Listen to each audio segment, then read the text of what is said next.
Good evening. Welcome back to Edible Education 101. Turn down this a little bit. I'm Will Rosenzweig. I'm delighted to have you back tonight. We have our fearless leader, Alice Waters, is here in class with us tonight. Alice, thanks for coming back. And an important friend and mentor of mine, Professor Laura Tyson, who former dean of the Haas School of Business and now the chair of the Institute for Business and Social Impact, where this course is being hosted from. So Laura, thank you very much for coming tonight. And Laura and Alice deserve a lot of credit for being innovators, bringing a course like this to Berkeley and into the business school. And tonight we've got a very special guest, Saru Jayaraman, and we are looking for her right now. So if I take a little bit longer with the intro and do a little juggling for you, things like that, you'll know what we're up to. But just a quick review. Remember, this course, we like you to put away your laptops to pay full attention to our guests and yours truly. You're welcome to take notes. Next week, we're going to give you your first writing assignment. You'll recall there are 2 writing assignments in this class.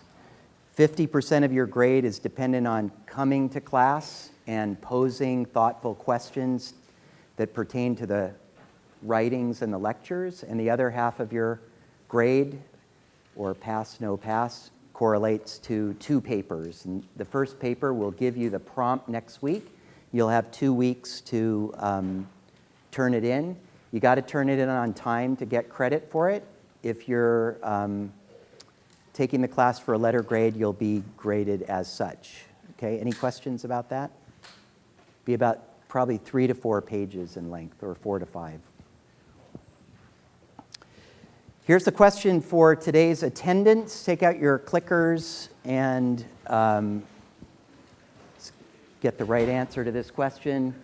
When tipping first came to the United States via wealthy traveling Americans, it was considered A, a sign of appreciation and generosity, B, an advantage to some employers to pay workers less, C, despicable and undemocratic.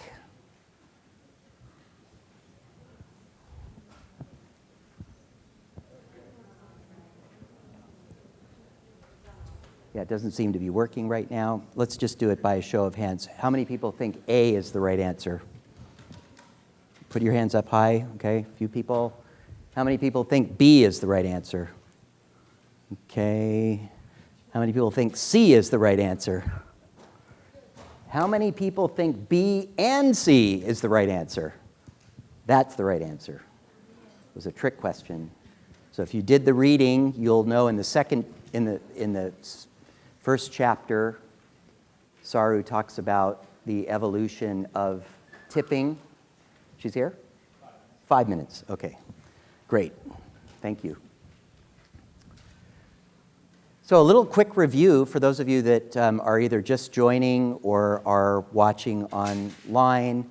We started the class with Alice Waters talking about fast food values and slow food values, and really the importance of becoming aware of one's values as we participate in the food system, and to develop a clear perspective and intention about how our own little choices every day impact a whole flurry of different aspects of how our food is grown and processed and distributed and gets to market and then ultimately gets to us, and then even what the ramifications of the choices with respect to health or environment, climate, everything's interconnected, right? One of the key values of slow food values was interconnection.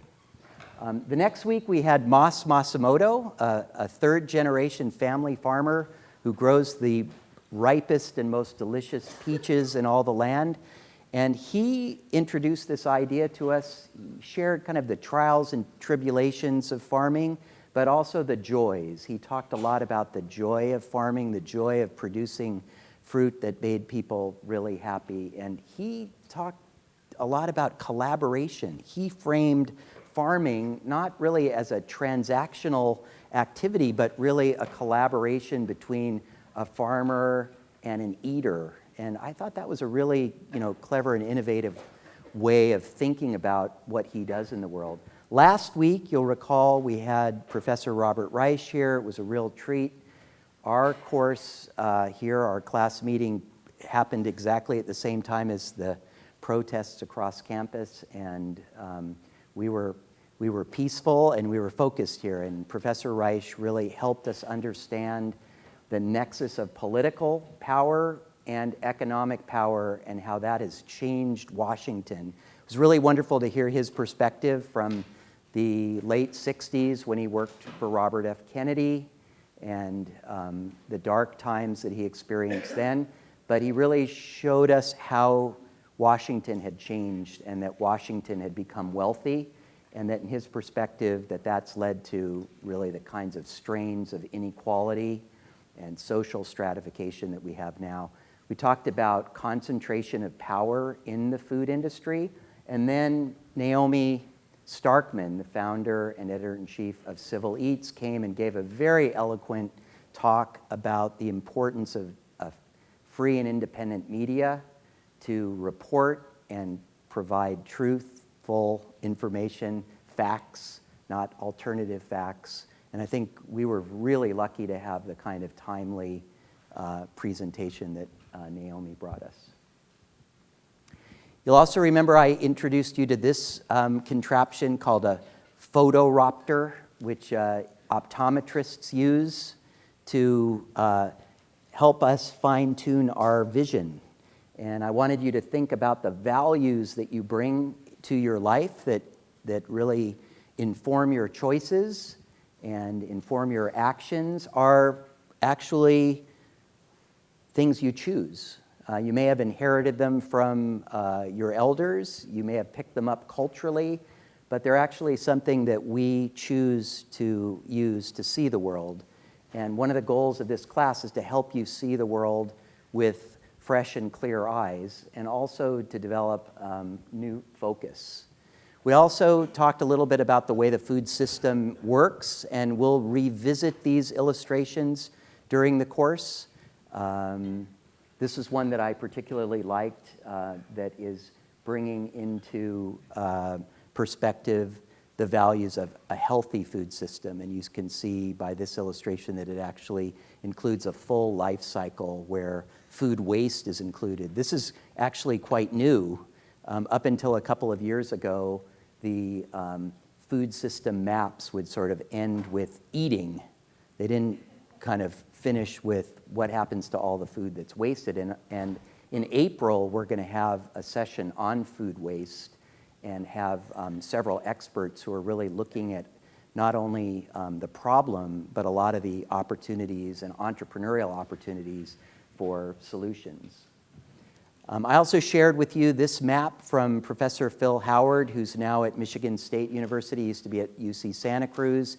He's done a lot of work mapping the concentration of power in the food system. This is one of my favorite maps that shows the consolidation and aggregation of natural and organic food companies that have been acquired by much larger companies over the last 15 to 20 years. And one of the things that is really at the heart of our course here is this idea of sort of being able to see through, as Alice told us the first class, all the terminology and all the mumbo jumbo.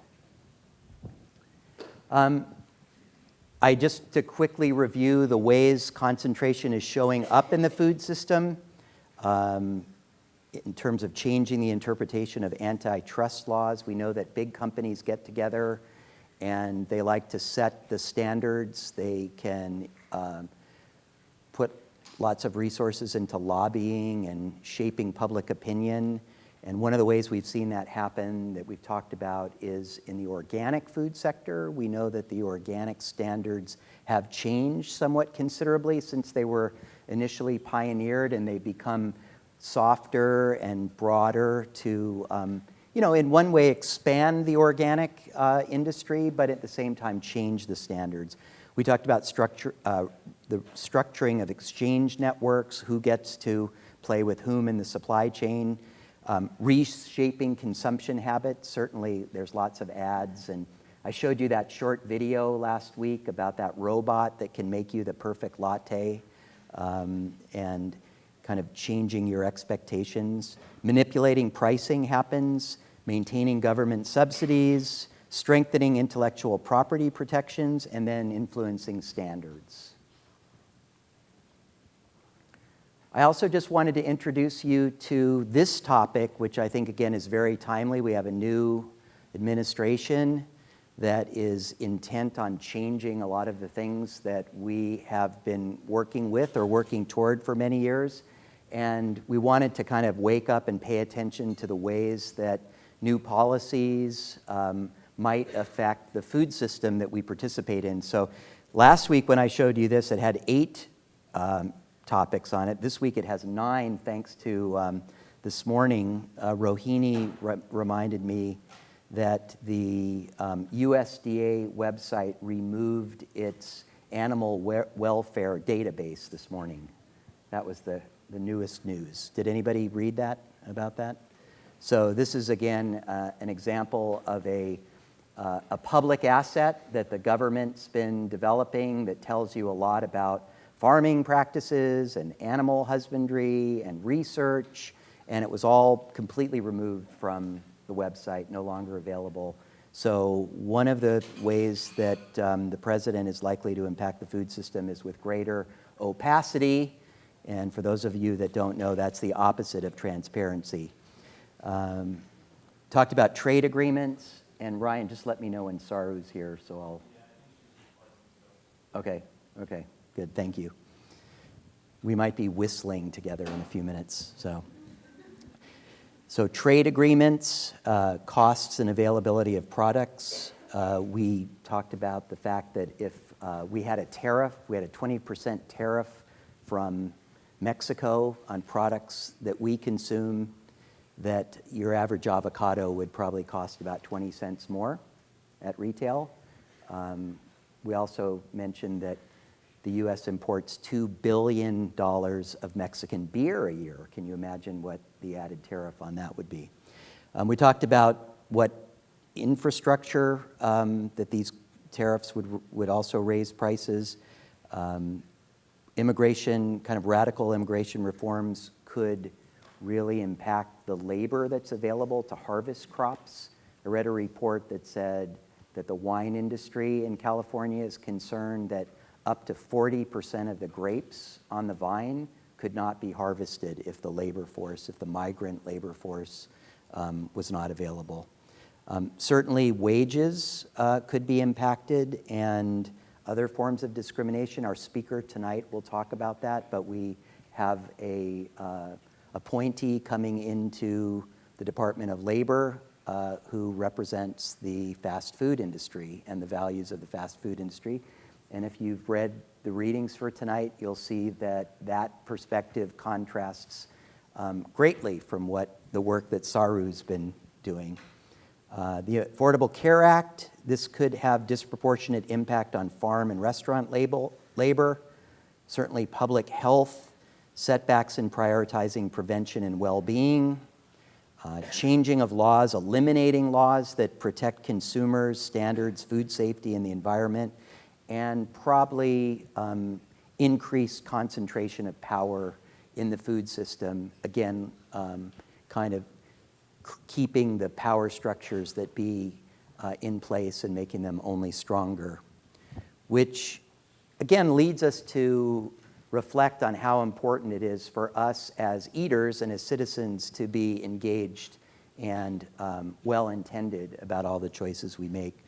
I also introduced you to this idea that we need to develop the superpower of X-ray vision and to start peering through all of the veils of opacity toward the truth in products. We know that labeling laws are confusing. We know that ballot measures are often made intentionally confusing with conflicting kinds of input.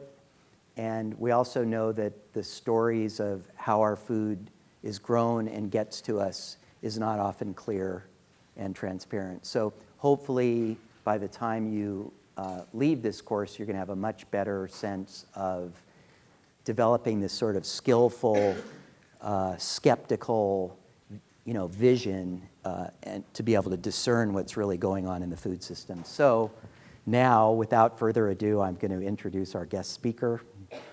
Actually, I'm going to read chapter 3 of her book to you while I'm waiting.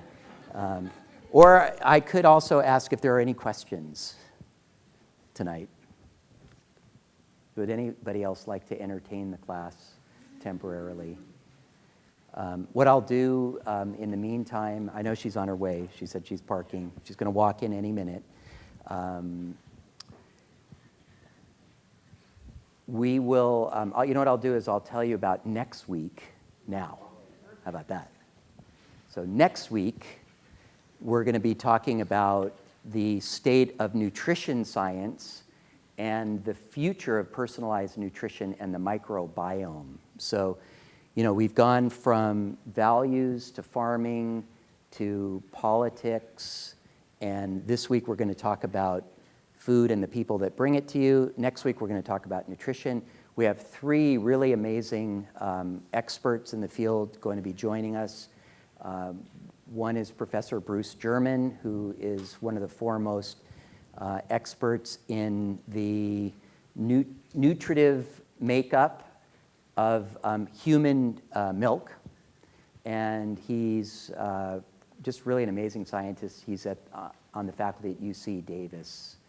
We're also going to have Christopher Gardner from the Stanford Medical School. Christopher is also a very accomplished researcher. You'll see some of his articles in the readings for next week. He has done probably more work to dispel the kind of efficacy of fad diets, and he'll tell us about that.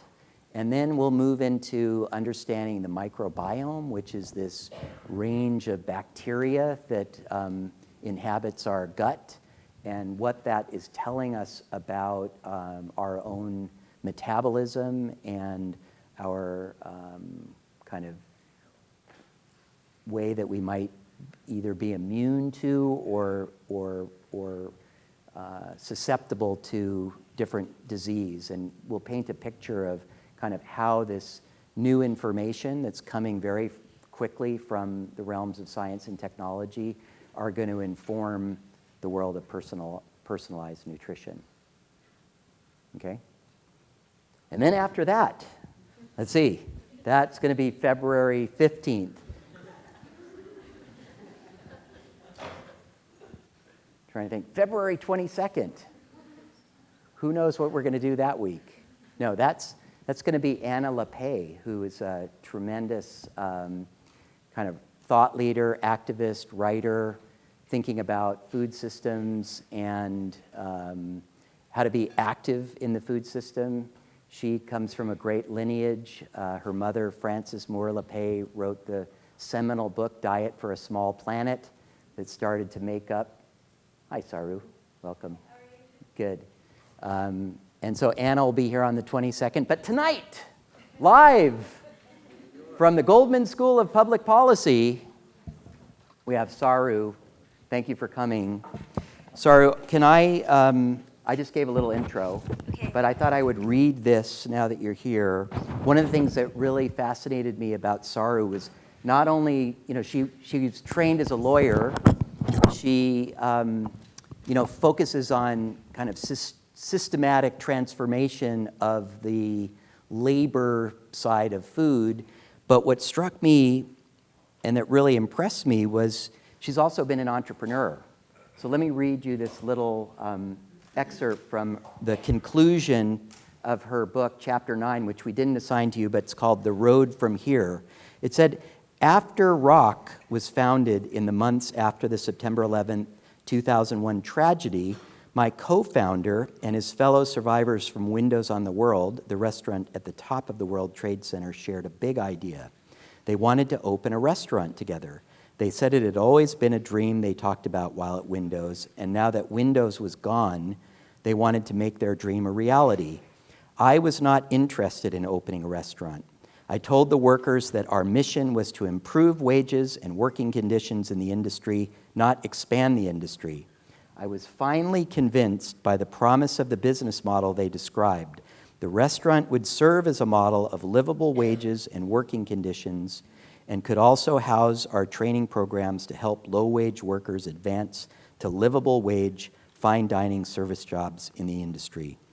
Over the 3 challenging years that followed, I worked with Rock colleagues to develop the concept, design, and structure of the restaurant, identify the location, hire management, and raise $2.5 million necessary to open the restaurant in Manhattan. After several setbacks, including a particularly painful episode in which a small subset of the workers protested us, demanding all the not yet existent profits of the restaurant for themselves, we finally opened Colors Restaurant in Greenwich Village in January 2006. I thought this was just so fantastic to have this kind of crossover experience of being in business and changing the business itself. Please welcome Saru Jayaraman.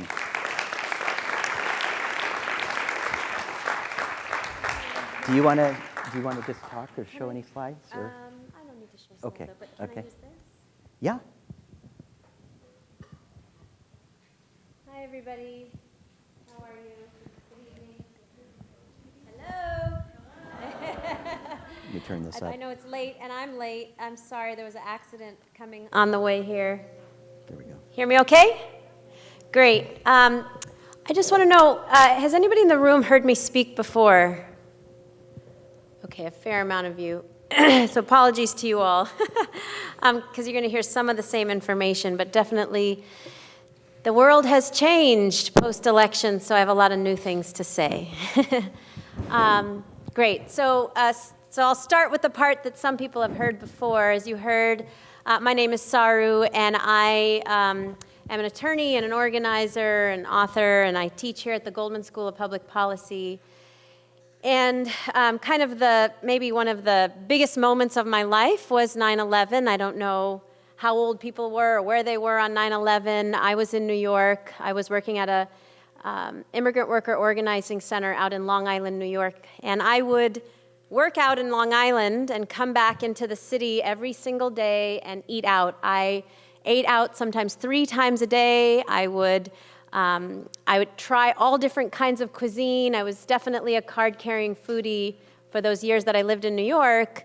But I have to admit, prior to 9/11, for all of those years of eating out like most Americans, I never once thought about the people touching my food, either cooking it or bringing it to the table. And I would say that that's true for most Americans. Most Americans don't really think about the people when they eat out. They might think about the food. They think about the food quite a bit these days.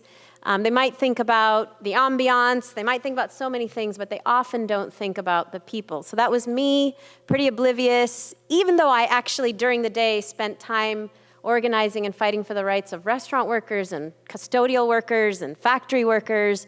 In the evenings, when I went to go eat out, I didn't think about it. And all of that changed for me on 9/11.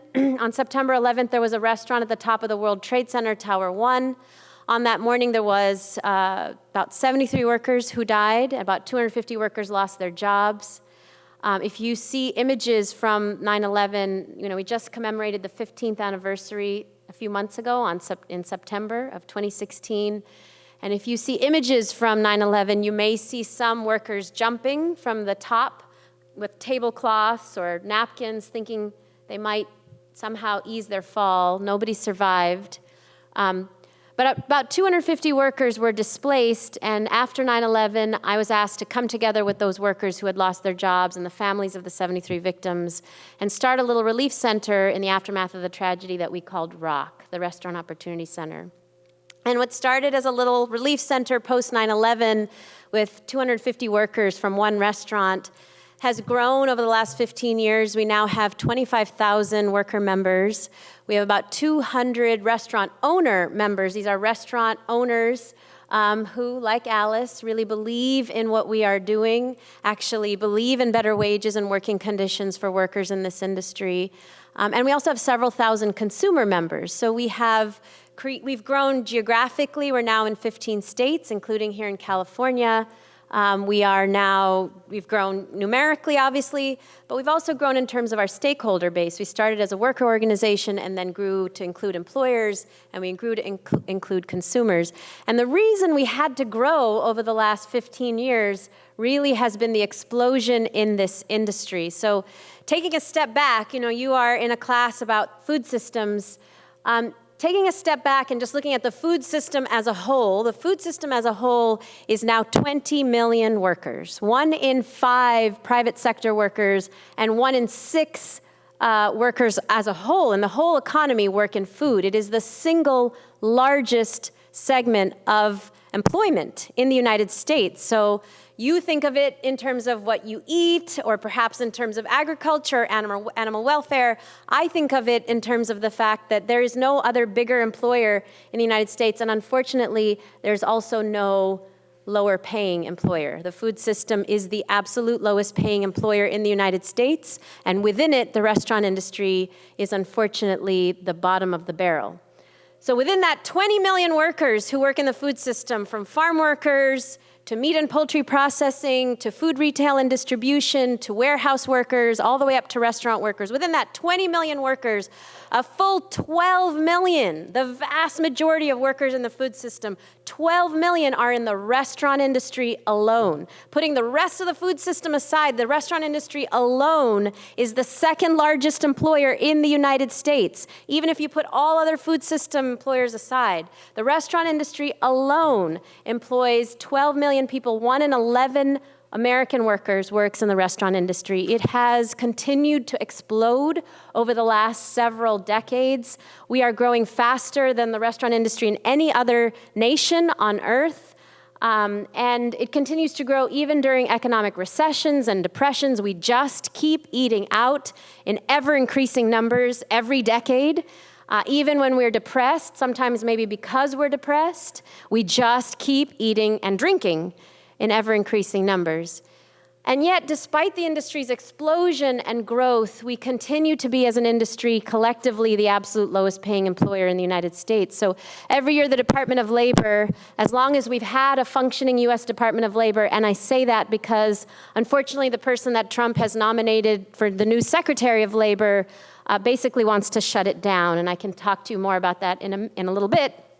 But while we've had a functioning Department of Labor, and the function of the Department of Labor is to protect the welfare of workers in the United States, it is to gather data on workers and working conditions in the United States.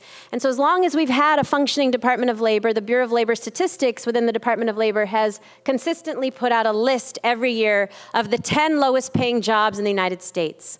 And every year, 7 of the 10 lowest paying jobs in the United States are restaurant jobs. And every year, the 8th lowest paying job in the United States, a little bit higher than all the restaurant jobs, is a farm worker position. So 7 lowest paying jobs are dishwashers and cooks and even servers. Yes, 4 of the 7 lowest paying jobs in America are tipped occupations, even taking tips into account, because most tipped workers don't work at fancy fine dining restaurants. They work at IHOPs and Applebee's across America. So these are the poorest workers in America in the largest industry, which essentially means you've got the largest and fastest growing sector of the U.S. economy proliferating the absolute lowest paying jobs. And what does that mean? What does it mean when you've got the largest employer spreading the lowest paying jobs? It means that right now, 1 in 3 American workers works full-time and lives in poverty. And by 2020, it is expected that 1 in 2 American workers is expected to be working full-time and living in poverty. 1 in 2, half of all American workers, which you have to ask yourself, if you care about a sustainable food system, if you care about a food system at all, if you care about the economy of this country or the GDP, if you care about having locally sourced organic cuisine, you have to ask yourself, how are we going to even have an economy at all, let alone an economy that can support consumption of locally sourced and organic cuisine, if half of the nation cannot afford to eat? And that half of the nation is largely working in our food system. And that is why we so consistently implore the food system and people who work in the food system to put as its primary kind of goal or objective, or one of its primary goals or objectives, to work with us to change these abysmal conditions for the people who produce, cook, serve, harvest, deliver our food.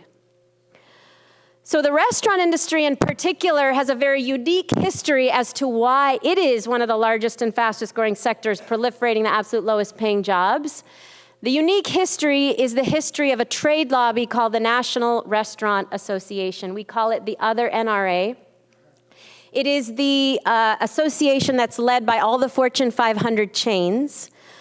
So until recently, some of the leaders in this National Restaurant Association were Darden, which is the Olive Garden parent company, Olive Garden, Capital Grille, Steakhouse, Bahamas Breeze, Seasons 52, Eddie V. This is a chain, the largest, in fact, largest full-service restaurant company in the world. It's Darden, it's Olive Garden parent company. McDonald's, of course, Yum Brands, which is Taco Bell, KFC, and Pizza Hut, and Disney. These are the four leaders of the National Restaurant Association that have been lobbying to keep wages as inhumanely low as possible. And one of the other leaders of the National Restaurant Association is a company called CKE Restaurants. They own Carl's Jr., Hardee's, Green Burrito, and a couple of other brands.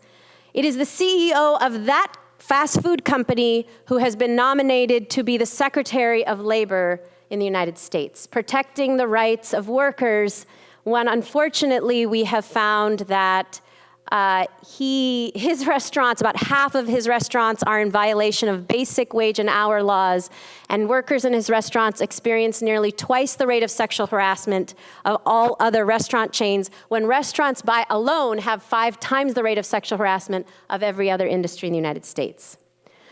So you have now a National Restaurant Association, a trade lobby that is basically taking over the Department of Labor, whose main mission is to protect workers, getting a seat in the government. And it's important, thus, for you to know who is the other NRA, what are their politics, because they're going to, if you end up working now or later at all, you will be impacted by the policies of the Department of Labor, which will be led essentially by the other NRA. So it's important for you to know who is the other NRA. Well, the other NRA, turns out, its history doesn't date back 30 or 50 years. It dates back 150 years to the emancipation of the slaves. Because it turns out that tipping as a practice did not originate in the United States. It originated in feudal Europe. When it came to the States, it was actually right around the time of emancipation. It was brought by rich Americans traveling to Europe and coming back and trying to show off that they knew the rules of Europe. And there was actually massive resistance to this idea of tipping. There was a massive populist movement, so popular, so successful that 6 states in the United States actually passed complete prohibitions on tipping, including Washington State on our coast. Complete prohibitions on tipping. They said tipping is un-American, it is undemocratic. In fact, de Tocqueville, the famous French writer, came to the United States, studied our democracy, was, enamored with our democracy. And actually, he wrote that one of the hallmarks of American democracy at the time was that we didn't tip. Tipping was a vestige of the feudal system, he said, and the fact that Americans rejected tipping makes America so much more democratic than Europe. Well, what happened to us? How did we end up where we are right now? What happened was that because tipping came right around emancipation, although there was this really great populist movement saying we reject this practice as a vestige of the feudal system, and that movement actually spread to Europe, and the labor movement picked it up in Europe and got rid of tipping in Europe, saying this is a vestige of the feudal system. Here in the United States, we went in the exact opposite direction, and the National Restaurant Association argued for the right to hire newly freed slaves and not pay them anything at all and let them live on customer tips. And that idea that a worker could be paid nothing at all and live on tips was actually codified into the very first minimum wage law that passed in 1938, which gave tipped restaurant workers the right to a $0 minimum wage.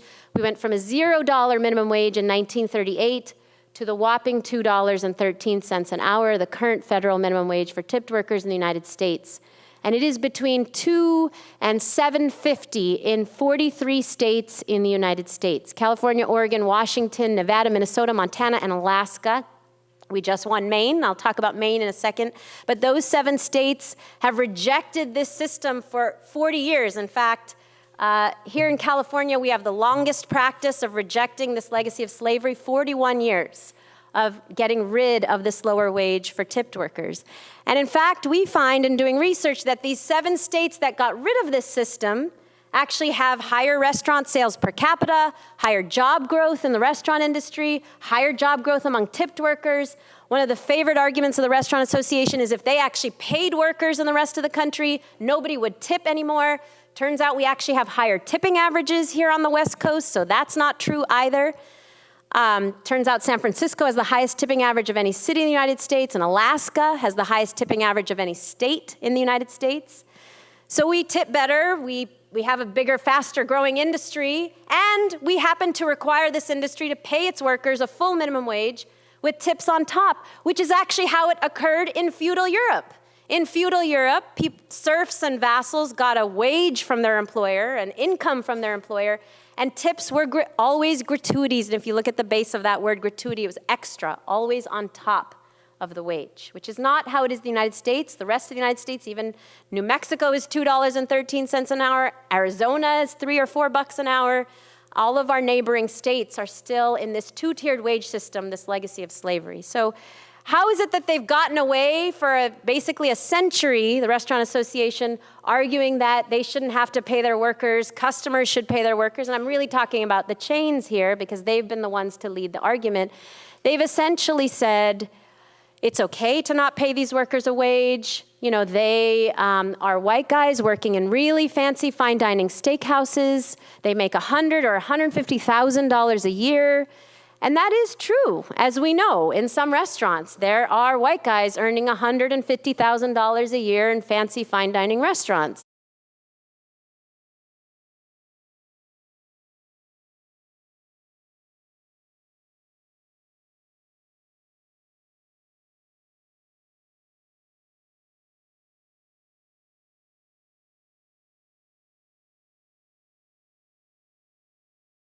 The rest of the U.S. workforce use food stamps at double the rate of the rest of the U.S. workforce.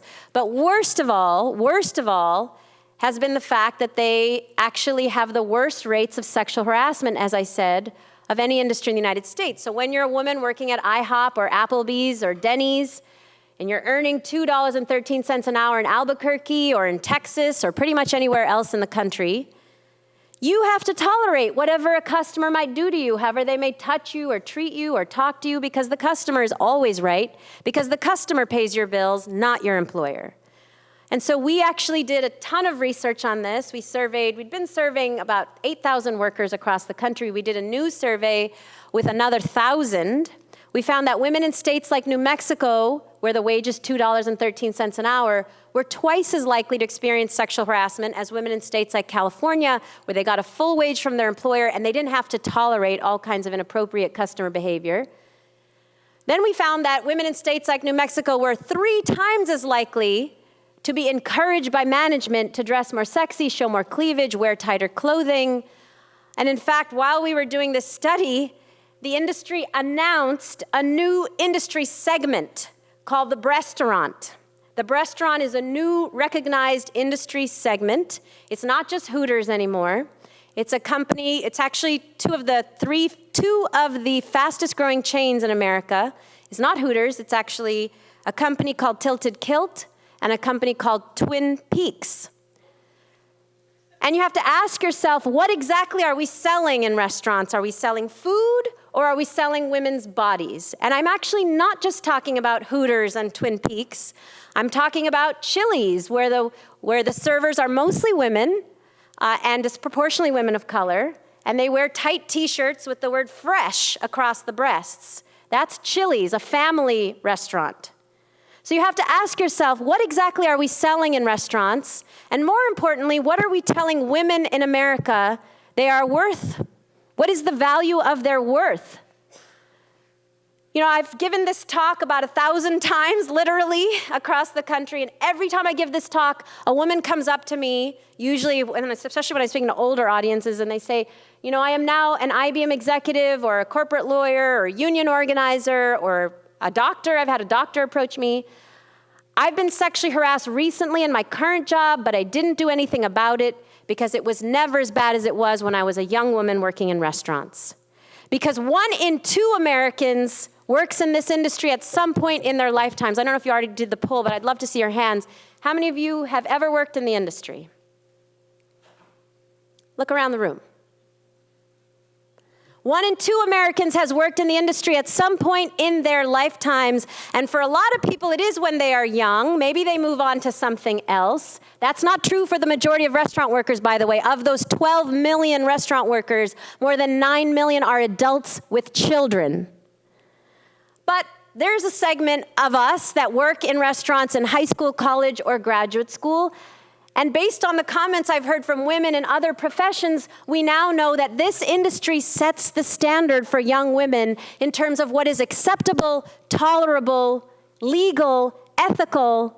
So much so that when the news came out that Donald Trump had grabbed women and proudly bragged about it on the video, we had hundreds of women write into us from all over the country saying, oh, that happens to me every single day. A regular comes into the restaurant and grabs me in the vagina.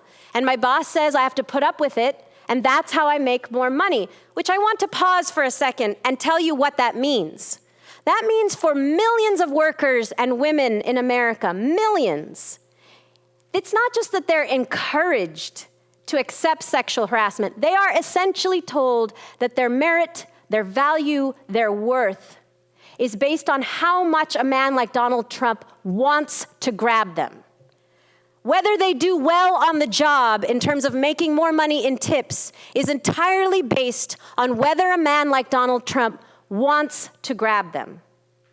And so you have to ask yourself, is it such a far stretch then to see a lot of women voting for Donald Trump? Some people were really surprised to see women voting for Donald Trump. Is it such a stretch when we have essentially allowed millions of women to grow up in America believing that their worth is based on whether a man like Donald Trump wants to grab them?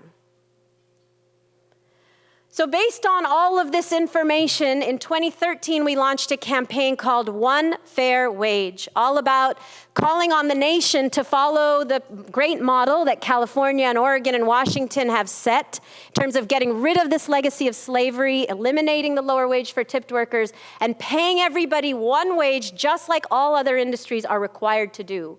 Why is it that the food system and the restaurant industry is the one industry that is exempted from actually paying its own workers? It is because of the power of this trade lobby, but we have to ask ourselves as customers, why do we put up with it? Why do we essentially subsidize a multi-billion-dollar industry, I'm largely talking about the chains here, for which this multi-billion-dollar industry requires customers to pay for its workers' wages through our tips and its workers' survival through our taxpayer dollars. What do I mean by that? I mean that every year taxpayers spend $16.5 billion, billion with a B, on Medicaid, food stamps, and other forms of public assistance for restaurant workers alone. Not because these are lazy people sitting around doing nothing. No, in fact, they're working 2 and 3 restaurant jobs. They're working more than most people in America, and they still cannot afford to make ends meet on a $2 wage if they're a tipped worker, or a $7 wage if they're in the kitchen. So we are funding these workers' survival through our taxpayer dollars and funding these workers' wages through our tips. So that's why we launched the campaign called One Fair Wage. We actually, did a ton of organizing and press. We put out research. We talked to legislators. We got bills introduced in at least a dozen states around the country. But the most exciting thing that happened in 2015 was that we were able to sit down with some of the leaders, people who are seen as some of the high-profile fine dining employers, Alice's peers, people like a man named Danny Meyer and Tom Colicchio. We were able to sit down with them and tell them everything that I've told you now. And they said, well, you know, we've hated this system for 20 years. It's time for us to do something about it. And we worked with them over a 4-month period in 2015 to actually move to one fair wage, get rid of the lower wage for tipped workers. They took it a step further and decided to get rid of tipping altogether, which we were supportive of in their case because they did it in an inclusive, transparent way with their workers that got their workers exactly to the wage they would have gotten through tips. We've seen other companies do it very quickly, jump on the bandwagon, announce overnight they're getting rid of tips, and then workers lose out, so we're not as supportive of that. But in this case, we worked with these employers to move in this direction, and after they did, we counted 189 restaurant companies follow in their direction. Now, there's been some negative attention to restaurants going back and going back to a traditional system. By our count, that's only about 8% of restaurants that have moved to this model of getting rid of the lower wage for tipped workers and getting rid of tipping altogether. So this move by employers got international headlines. We were in the New York Times. New York Times editorial board came out in support of getting rid of the lower wage for tipped workers. 3 weeks later, USA Today's editorial board came out in support. And there was a mass exodus from the old way of doing things to what we call the high road to profitability. And that's how we've created this association of restaurants. Over 200 of them that now are working with us have come with us to Congress, to state legislatures to say, we actually believe in higher wages and better working conditions because we think this actually is better for the bottom line. It's not even just that it's good for workers. We see that we have less turnover, higher profitability, higher productivity. People stay longer, they're able to develop their profession, and ultimately that's what it's about. Professionalizing this industry so that workers are actually recognized as the skilled craft professionals that they are. So that made extraordinary headlines, and all of that led to November 8th, when, in my opinion, we experienced a lot of horrific things, very horrific things. But we, in our world, also experienced a very big victory, which was that Maine became the 8th state in the union and the first East Coast state in US history to fully get rid of this lower wage for tipped workers. And we went back and we did county by county analysis in Maine. What happened? How did people vote for this? It was on the ballot in Maine, and found that more people voted for our ballot measure than for either presidential candidate. And more people voted for our ballot measure in white rural Maine than either presidential candidate, and more people voted yes than for Hillary, which to us said that the time has come for bold progressive change on a wide range of issues. By the way, another issue that was on the Maine ballot that also won was a debt-free ballot measure that taxed the rich to pay for college tuition in Maine. So white, rural Maine voted for bold progressive policies, which we think has to be the way of the future. So also on November 8th, Donald Trump got elected, and that certainly impacted our industry as well. Shortly after the election, several of the restaurants that were part of our High Road Employer Association RAISE got together and decided to write a joint letter to President-elect Trump at that time, saying we are going through the worst labor shortage in recent history in our industry. And I'll just pause for a second and tell you why we're going through the worst labor shortage. We're going through the worst labor shortage because our industry continues to explode, but continues to pay a very low wage, and workers just cannot survive on these wages. So even companies like Panera are calling me and saying, help us, we can't retain our workers, what should we do? And we have some very clear answers for them. If you pay people better, they'll actually stay. If you create a path for mobility, a career ladder, they will stay. And we've seen that in restaurant after restaurant that's working with us to pave the high road to profitability. So these restaurants got together, they wrote an open letter to President Trump saying, we collectively call on you to stop these discussions of hate and mass deportation You know, we as the restaurant industry are the largest employer of immigrants. We're the largest employer of undocumented immigrants. There are 1.3 million undocumented immigrants in our industry. We're the single largest employer of undocumented immigrants. We're the largest employer of Muslims. We're the largest employer of LGBTQ workers. We're the largest employer of pretty much everybody. Formerly incarcerated workers, we're the largest employer. And so if you're talking about creating a hostile environment for any of these workers or all of these workers, you are going to hurt an industry or perhaps even cripple or shut down an industry that is already experiencing the worst labor shortage in recent memory. So they wrote this letter. They called for a path to citizenship for these workers. They created a placard, said sanctuary restaurants, a place at the table for everyone. We launched this early, like a month ago, and since we launched, over 200 restaurants have signed on, including lots of very high-profile restaurants. We've now gotten about 3,000 consumers signed on as well. And people are just coming forward because people are feeling like it's a time for change. And I think this, to me, is my message, both for the restaurant industry, for thinking about food workers in the food system, but also to the broader movement around food. If there was ever a time to be more bold and more ambitious than now, it's now. I didn't even say that right. There was never a time to be more bold or ambitious than now. You know, our industry is experiencing tremendous pain, tremendous fear, and yet people are coming together and standing strong and saying, no, actually, we have to stand up for our workers, but also we have to stand up for our values. We have to stand up for creating a welcoming place at the table for everyone of all races, religions, of all backgrounds. And ultimately, they believe that the restaurants, I started this talk by telling you we eat out more than anybody else on earth. To me, that means we also celebrate our culture in restaurants more than any other nation on earth. You know, religion has declined. We don't have bowling teams anymore. Truly, the gathering spaces of America are restaurants. And restaurants could be this welcoming place where people of different faiths and beliefs come together and sit down and hear each other and listen to each other and meet each other where they're at. Or they could continue down the path, many of them, of exploiting people as much as possible and taking over the Department of Labor and getting rid of the minimum wage. Andy Puzder, the CEO of Carl's Jr., who's being nominated for Secretary of Labor, I do have to spend a minute telling you about this wonderful man. Can I pull something up? And I hope this is not offensive to your young eyes. Have you seen Carl's Jr. ads?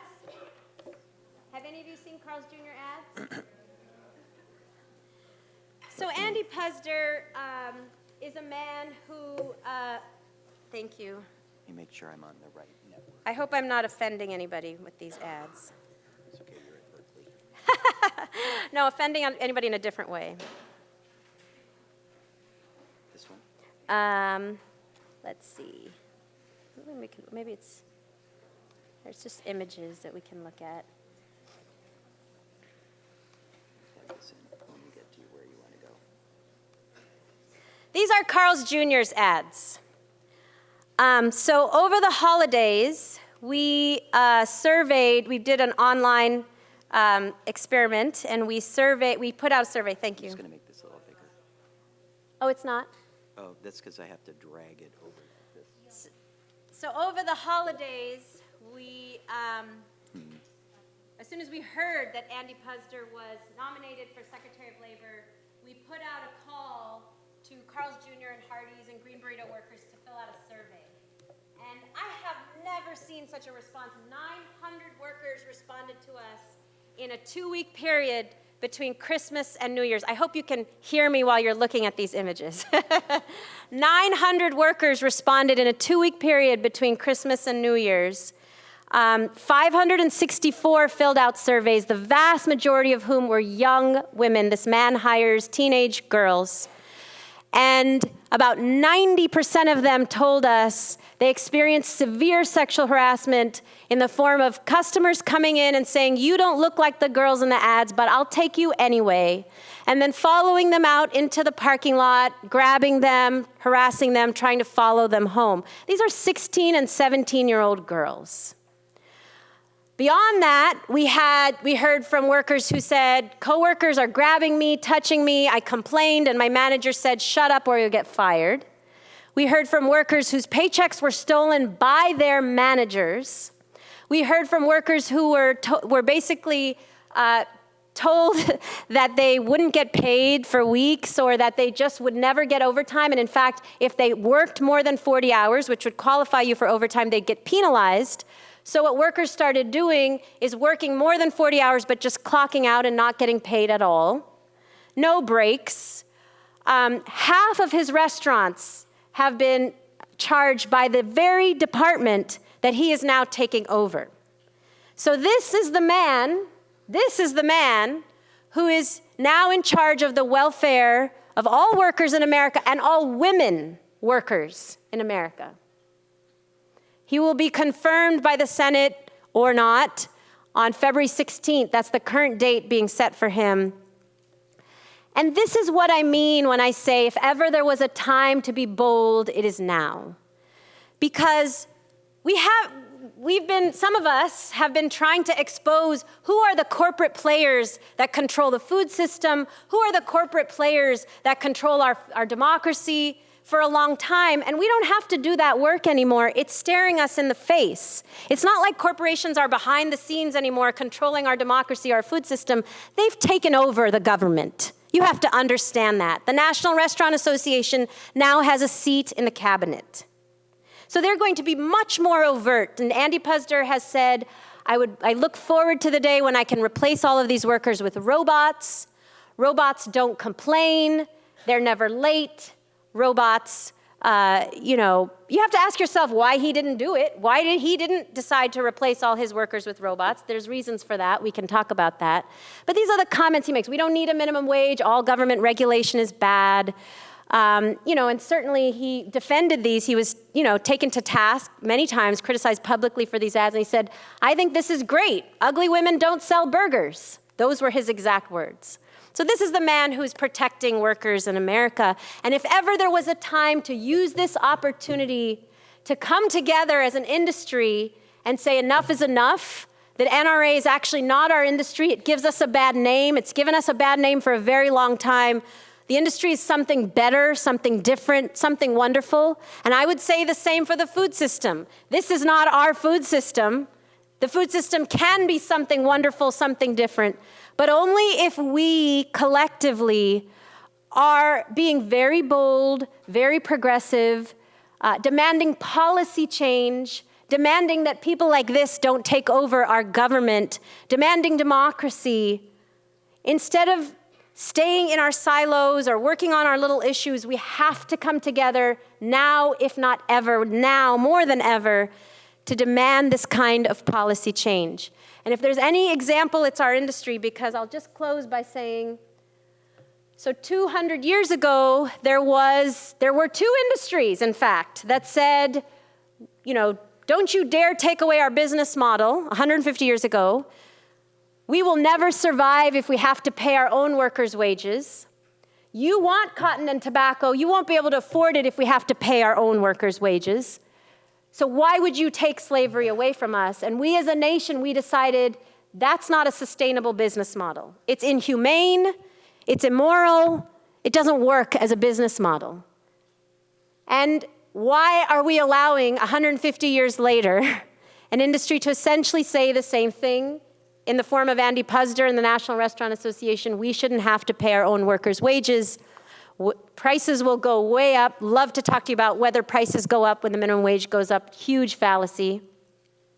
Prices will go way up. Jobs will be lost. Tipping will go away as we know it.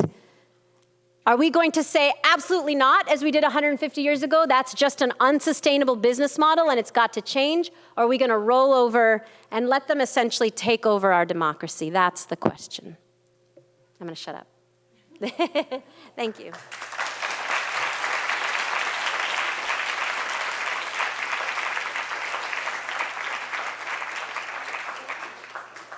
Do you have another microphone over there? Take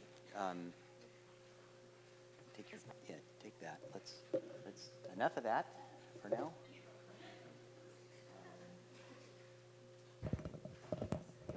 Thank you very much for that. Thank you for coming. Yeah. We understood that you were going to get on an airplane in 15 minutes.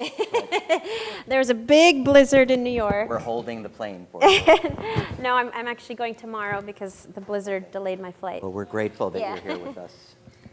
I'd love for you to talk a little bit about your own learning and development and transformation, because clearly you're incredibly well prepared, you're articulate, you're passionate, you've had this life of organizing. And I was just really struck with the book and this new standard and how you effectively identified some of the real leaders in the food industry to come over, and which wasn't easy. Microphone isn't. Now, can you check the oh, there. Thank you. I need stage management. Hello. Okay, that's good. Yeah, I was just, I'm just really intrigued because now,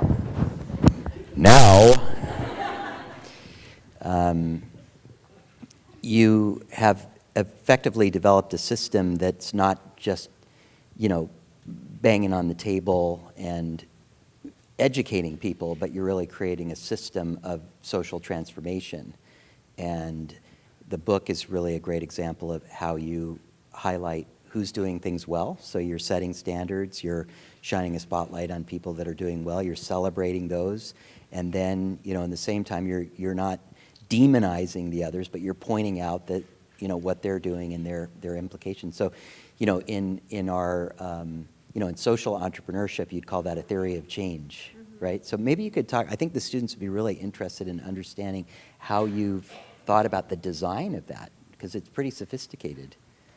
Yeah, I think, well, first of all, my background is that I went to UCLA, actually undergrad, and then ended up going to Yale for law school and Harvard for my graduate degree in public policy. So I'm very privileged, educated, can't deny the fact that a lot of good kind of being able to write and communicate comes from that. But in our work, we do two things. One, we really study an issue for a long time and very thoroughly before we kind of make proclamations.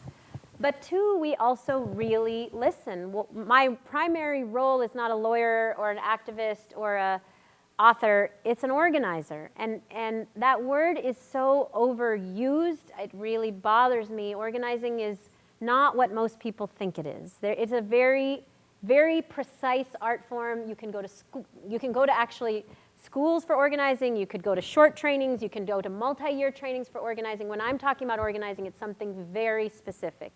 It is collective action by the people who are most affected, in my case, restaurant workers, leading their own struggle for change, taking direct action to confront those in power, those who have power over their lives. That is organizing. So in our work, organizing is not, although I'm not in any way denigrating other types of work, but organizing is not bringing people together to do social services or to educate or to talk.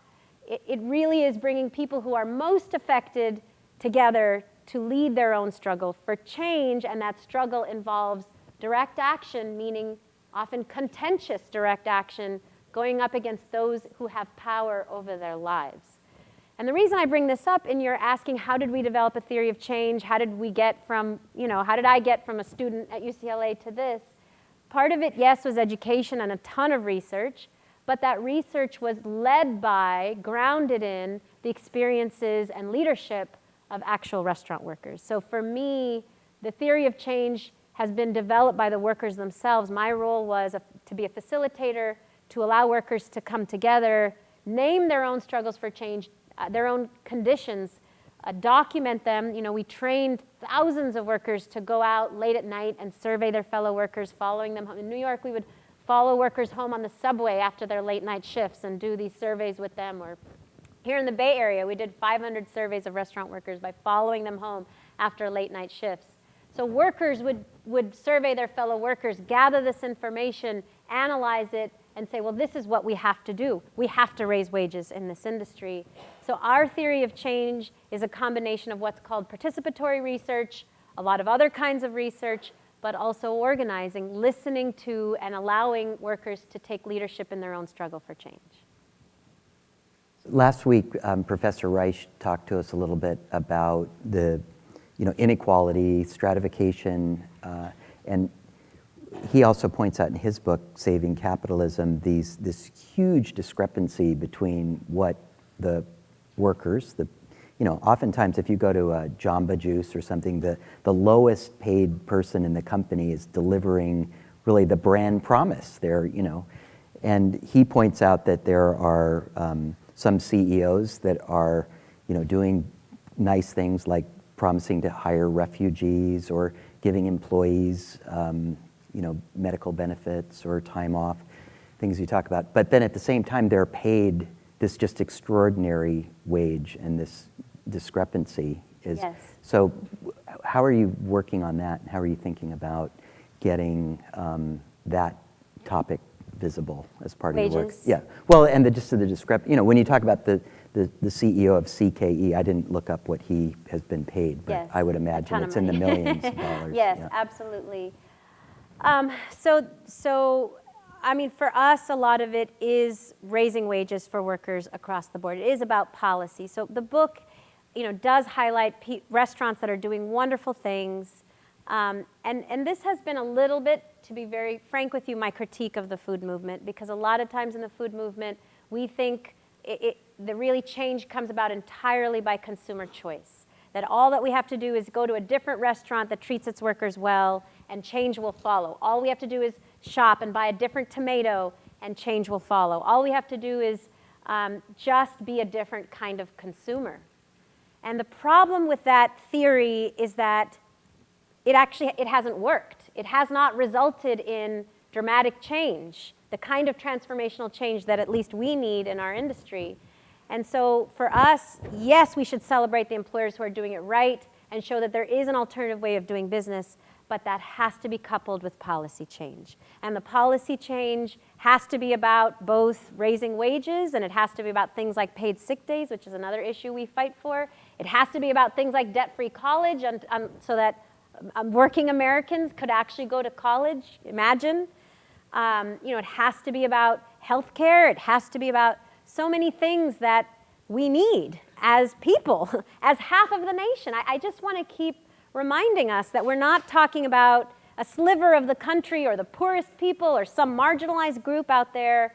We're talking about half of the country, the people who are going to consume, and the half of our GDP can't afford to do these things until we change policy. And so every one of us that cares about food, like Marion Nestle says, we have a consumer muscle to be sure, but we have a citizen muscle or a resident muscle. We have a muscle in which we as consumers can not only shop differently, but actually enact change. And that change is not just once every 4 years or every 2 years when we vote for one candidate or the other. We have tons of power to actually move policy in between election cycles. Go and visit legislators and say, that change needs to happen. And if you think that the opposition, if somebody like Andy Puzder or the Restaurant Association only votes, they only weigh in at election cycles, you're sadly mistaken.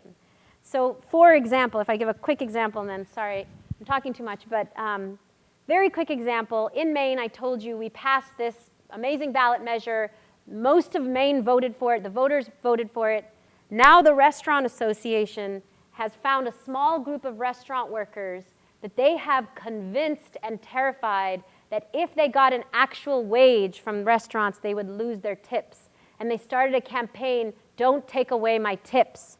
And they've mobilized a couple dozen restaurant workers to go meet with Democratic legislators and say, I'm a registered Democrat, I'm a single mom, do not repeal what the voters voted for. Get rid of tipped workers out of the minimum wage increase, because if you leave tipped workers in there, I will lose my tips, and I rely on my tips.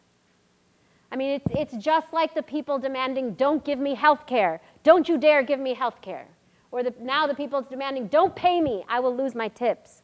It is that kind of mythology. I already told you that people get tipped more in California and in the 7 states with one fair wage than they do in other parts of the country. So that's what I'm saying. That happens between election cycles. The Restaurant Association is active in taking people, meet with legislators, pass bills, repeal bills, and move their agenda.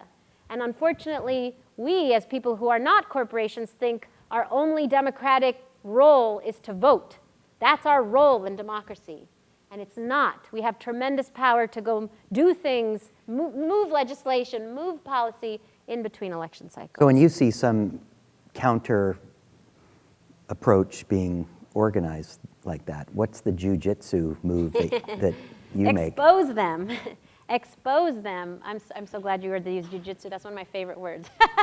So, but you know, we're the discourse of intimidation is going up, right? Yes. I mean, the so-called federal judges, right, Yes. that make rulings. So Yes. you've experienced this kind of intimidation and Absolutely. how do you? Yes, I was Yeah, telling how do you our class this today. Rohini's in my Fenton, class. yeah. Can you mind talking to us a little bit? I think So, because I think all of us are struggling right now, or some of us are struggling with, how are we going to persist Yeah. in this period when we're just Totally. being inundated? yeah. Do you want to show the video? Do you have time to show the video? What time does the class end? We're going to end about 10 to 8. We have about 20 minutes. You want to show it? Okay. You need to get on the computer? Yeah. Okay, let me help you. So I have been followed, stalked, trolled, attacked by a man named Dick Berman for the last 15 years. Richard Berman is a henchman. He was a henchman for Big Tobacco, and now he's a henchman for Big Ag and Big Food and big restaurants, corporations. And he started attacking us just after 9/11, writing op-eds about us. And then it got a little bit more serious. He was paid about $6 million. This was actually exposed in an article in Salon. That he was paid $6 million to follow me around, create an attack website, put my kids' pictures up on his attack website, take out full-page ads in USA Today and Wall Street Journal attacking us. He got 2 congressional investigations into us. He got the IRS to almost shut us down. He went after every one of our funders and sent letters to every board member of our foundation funders' homes saying, stop funding this group. So he filed personal lawsuits against us, every kind of intimidation tactic, that you can imagine. Sorry. And over time, at first we kept quiet. We didn't want to drive more attention to what he was doing, so we didn't tell anybody about it. It was a bit of a shame. We hoped nobody would know that this was happening because it didn't get a world of attention, but it got some attention. And then about 5 or 6 years ago, we decided, why not do this moral jujitsu thing? Jujitsu is, as you know, a form of martial art in which you use the force of the oppressor and turn it against them. And that's what we did with Richard Berman. We started going around and saying, this bully is attacking little us. He's putting our children's pictures up on the website. He's doing this. We started to really come out and saying, this is a case of this is a David and Goliath, and the Goliath is a total bully. And we got some attention. Finally, the New York Times did a piece in which they had my picture and his picture side by side in the business section of the New York Times. Big, full-page article, and it was very embarrassing. And it exposed that the Restaurant Association had been funding this guy, and and right around this time, we also put out our study on sexual harassment in the industry. That was it. The NRA actually changed its leadership to be a woman. Tried to do a PR campaign about how the restaurant industry is a great place to work for women, and then stopped funding Richard Berman. And so he has kind of disappeared. I will say he's done other things in the food system, and just like he created Rock Exposed, he created a website called Rock Exposed, he created the Humane Society Exposed. He's gone after pretty much everybody in food, but we were successful in getting him off our backs. So. He takes a certain pride, even joy, in that nickname, Dr. Evil. The people who use it see nothing funny about it. They mean it. His real name is Rick Berman, a Washington lobbyist and arch enemy of other lobbyists and do-gooders who would have government control and even ban a myriad of products they claim are killing us. If the government is truly interested in my health and welfare, I'm appreciative of it, but I think I can take care of myself. Berman claims that we are quickly becoming a nanny state, an over-regulated society with ever-declining freedom of choice, from how much we earn to when we may drive to what we eat. We call it angioplasty. He has particular contempt for so-called food cops who claim to know what's best for us. They create this Chicken Little mentality that the sky is falling over everything. You know, the latest study says this, latest study says that, and they drive the government to satisfy that artificial public need. Berman's the booze and food industry's 6'4", 64-year-old weapon of mass destruction. My mission is not to defend corporate America. You're a hired gun. Well, I go out to people and I say, look, you believe in what I believe, will you help fund it? Now, I don't know if that's a hired gun or not, but the point is, yes, I do get paid for educating people. If that's my biggest crime, I stand accused. And guilty of ridicule worthy of Comedy Central. Take this ad produced by Rick Berman.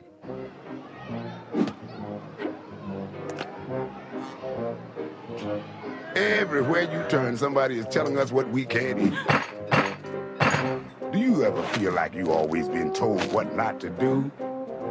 Find out who's driving the food police at consumerfreedom.com. Hey, back off! And it's not just the food police, it's anyone who seeks to limit or regulate our way of life, like animal rights activists. Those animal rights lunatics want to put farmers out of business and make us all vegetarians. Try a lawyer. So you sold my client these chocolate chips, and look, no warning label, just pretty pictures. I guess so. And his current favorite, union leaders. You know what I love? Paying union dues, just so I can keep my job. I really like how the union discriminates against minorities. Nothing makes me feel better than knowing that I'm supporting their fat cat lifestyles. Thanks, union bosses. There's no sense in putting out a 17-page scientific report that nobody will read, so I put out a 30-second commercial that makes the point. You've been indicted! Okay, that's cool. Amanda, I want you to look meaner. In the end, Berman says it's all about shooting the messenger. Shooting the messenger means getting people to understand that this messenger is not as credible as their name would suggest. It's difficult to find someone who provokes as much venom as Rick Berman. He's a one-man goon squad. I get attacked, but I don't get attacked for my information. I get attacked personally. Berman says it's not about the cash, it's a calling. I didn't need to be doing this. I'm doing this because it's a passion of mine. I believe in what I'm doing. But you're also doing it for the money. Come on, admit it. I was making a lot of money before I ever started this firm. I do it because I believe in it. I do it because it's the right thing to do. Berman says his methods are fair and that he is only responding to his opponents, who consistently use scare tactics. This is a public safety issue. Trans fats kill kids. Trans fat, that controversial frying oil under attack by city councils around the country. Berman says it's hardly the poison its enemies claim it is. People should not be led around by the nose with bad information. You can make up your own mind as to whether or not margarine is really rat poison, as some people have said. But that's what they've said. You just love it when they do that, though. Well, they're so stupid when they do that because they leave themselves open for criticism, and that's the tension between these communication battles. Somebody exaggerating the hell out of a story, and someone like myself coming in and saying, "What in the world were you thinking?" And on the very genuine issue of increasing obesity in this country, Berman's blood boils when people describe it as an epidemic or a disease. There are people, the morbidly obese, who truly do have a problem in this country. You know, I mean, these are the people who, when you see them walk down the street, you get the feeling that their butt is in another zip code. Okay, I understand that, okay? That's a problem. Those people are at a health risk. But this whole issue that it's a disease, that it's not your fault that you're fat. I mean, if this is a disease, this is going to be the only disease in the country that you could solve by taking long walks and keeping your mouth shut. Berman concedes government has a role, but says for the most part, the marketplace will self-regulate. if the other side thinks that I'm all of these bad things, the one thing that they must think is I'm effective, or else they wouldn't be bitching about it so much. The fact is you enjoy being the contrarian. You'd like to be out there. Well, I don't want to be in a business where it's a Me Too thing, where everybody's saying the same thing, and I'm saying, oh, by the way, I agree. I'm not afraid to say that the emperor has no clothes.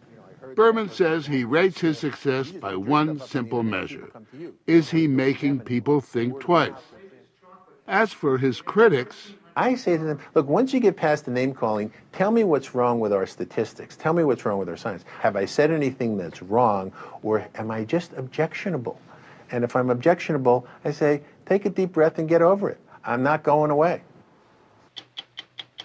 Richard Berman invented alternative facts. So he takes a certain...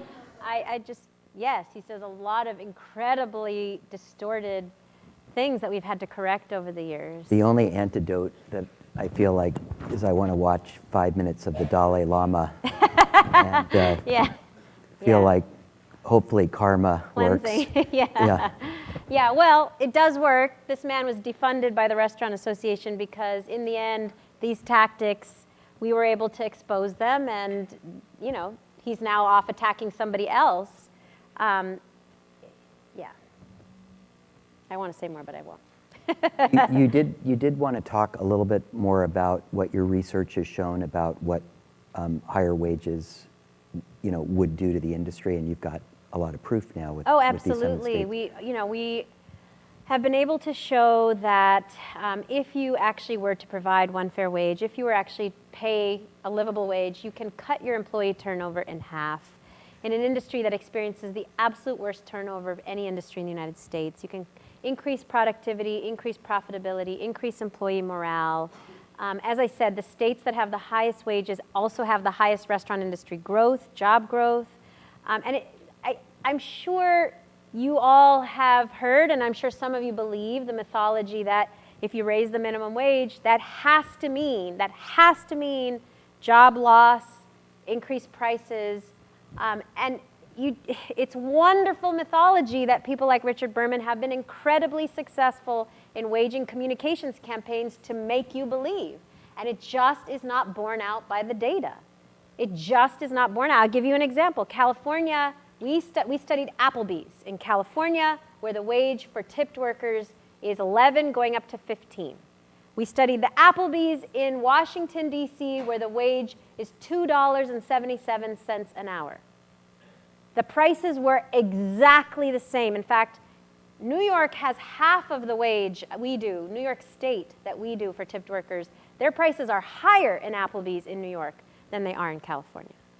So the idea that raising wages has to result in higher menu prices is a fallacy. It just doesn't exist, and it's because employers that pay more find incredible cost savings. Less turnover, higher retention, much more productive workforces, much better upselling by their workers.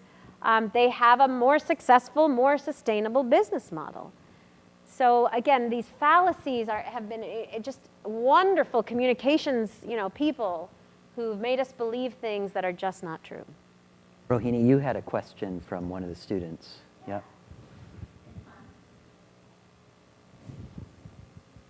I think it's on. So is Judy Workman here? Oh, perfect. She wrote a question, which she said, I've been to a few restaurants recently that require a 20% tip. They have a small blurb about how they value their workers and believe they deserve that much of a tip written on the menu. And then the tip is automatically added to your bill. I was wondering, what are your thoughts on this trend? Do you think this is a viable solution to help promote living wages for restaurant workers? What else needs to be done? Thanks for the question. So my first answer to that is I don't even want to talk about automatic tipping until we have one fair wage, because restaurants that tell you, maybe in California, we can come back to California, but in other states, most of the country where there is no wage, a restaurant asking for an automatic tip is essentially forcing you to pay its workers' wages. Because again, your tips are subsidizing their workers' wages. You're paying their wages for them. In California, where we have one fair wage, you know, this is a controversial thing. It's brought up a lot of lawsuits. It's brought up a lot of controversies. Different localities have different rules around it. Different states have different rules around it. And for us, the most important thing is once you have one fair wage, whether you choose a completely tipless policy, meaning no tips at all, everything's included in the menu price, or you choose automatic gratuity or a service charge, the most important thing for us is that you are transparent and everybody knows, the workers know, the customers know where that money is actually going, that you are transparent and that workers are not losing out from one system to another. So if you're in a tipped situation and you go to a service charge situation or an automatic gratuity situation, that workers don't lose from that transition.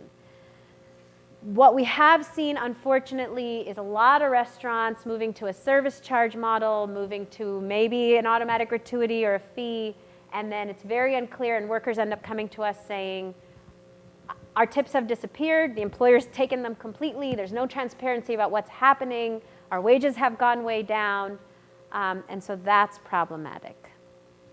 Did I answer your question? Laura, do you, Alice or Laura?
About tipping that come from all around the world, and that on top of the service charge, they'll add an extra tip.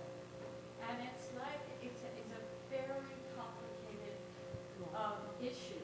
And I wish that it could be really decided in a definitive way across the country. Yeah, about yeah. tipping, no tipping. Yeah. Because, I mean, in Europe, you know about that. Exactly. But in this country, it's very, very confusing and on purpose. Yes. Confusing. Yeah. So, And that's why there's so many restaurants like Alice that are moving away from the old system and moving into a new direction, because the old system just didn't work for anybody. When you have half of your house essentially working for somebody else, and then you have half of your house working for you, can't create a team. And there's incredible inequity in our industry also by race. In a lot of restaurants, there's very little mobility for people, you know, in the industry. And so equity is an incredibly important issue. Yeah. It seems like you said you have 3,000 consumers Yeah. now, and how many Restaurants? 200 restaurants, and how many workers? 25,000 workers. 25,000. So what would your goal be? What would make you happy at the end of 2017? At the end of 2017.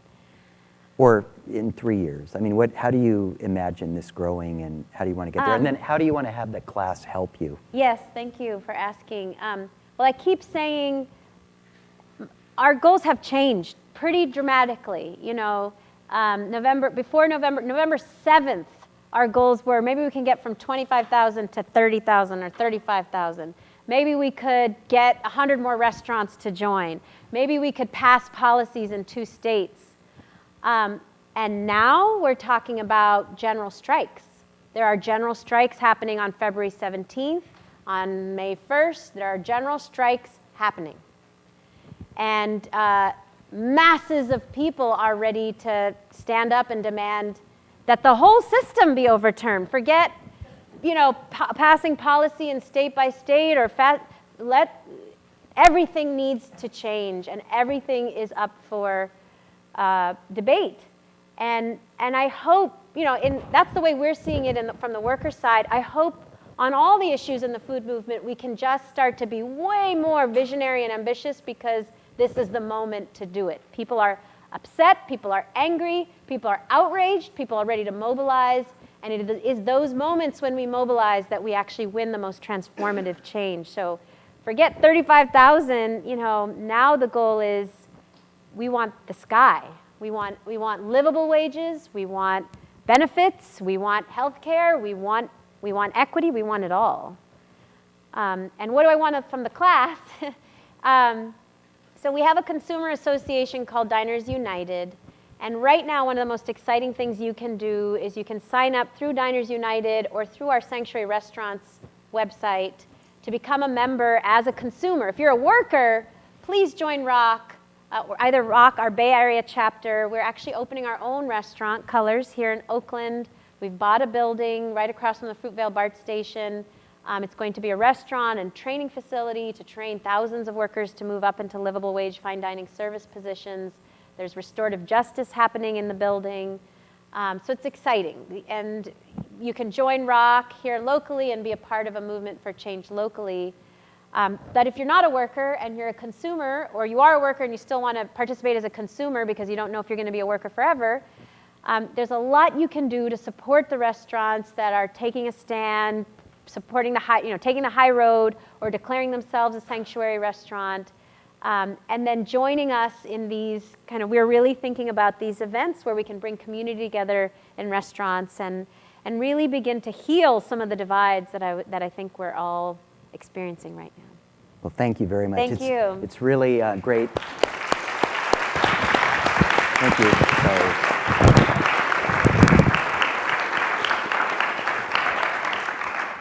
It's really great to be in the presence of a jiu-jitsu master. So thanks for your inspiring and energizing talk. See you next week.